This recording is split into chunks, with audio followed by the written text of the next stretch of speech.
the world that we live in might come to an end sooner than expected. We're facing a man-made disaster on a global scale as we're looking at one of the warmest years ever recorded in the past century. Climate change. In the midst of this global crisis, there's a region that's bearing the brunt of our actions, the North Pole. In the pristine wilderness of the North Pole, where the air is crisp and the ice stretches as far as the eyes can see, a silent crisis is unfolding. Climate change is transforming this once frozen paradise at an alarming rate.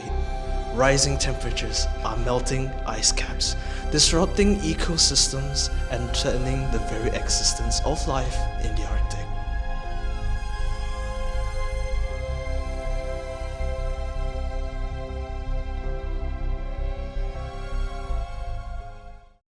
Well, we look at the countries are in the Arctic like Russia, United States, Canada, and Norway.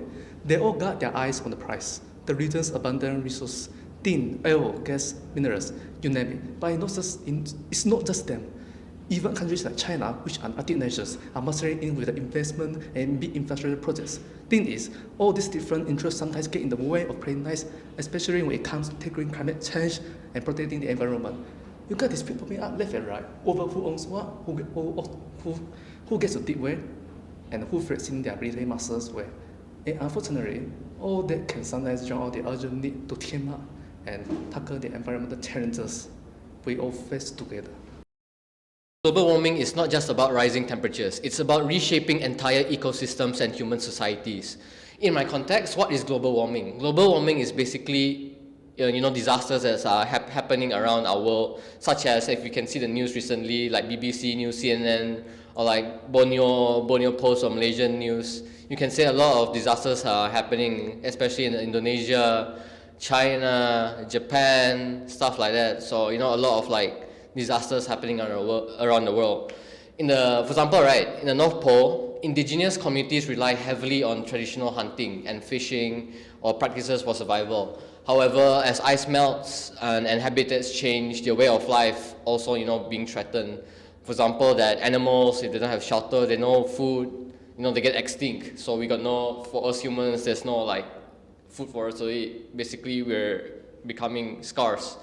Okay, next context is, for example, indigenous people, the land is not just about a resource, but part of their identity and spirituality. As it transforms, so does their sense of belonging and connection to their heritage. Additionally, the loss of traditional knowledge passed down through generations and generations exacerbates the sense of displacements and cultural erosion. Well, you see, the Arctic ice melting is a big deal with some serious consequences. It's not just about the polar bears losing their homes, it also messes with ocean currents, screw up the weather patterns, and even messes with sea levels worldwide. And the worst part is, the thawing permafrost is releasing tons of greenhouse gases, which just amp up climate change even more. It's like a vicious sales cycles we can't see to blame. So yeah, it's not just an Arctic problem, it's also a global one with some major impacts on ecosystem everywhere. Industries like fishing, oil and gas extraction and tourism are facing a tough time. The drop in sea ice is causing fish stock to shrink, while thawing permafrost is affecting infrastructure and unpredictably weather is putting off tourists. But there is hope.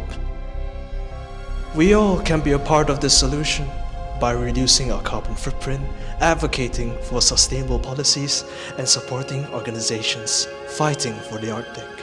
We can protect these fragile ecosystems for generations to come.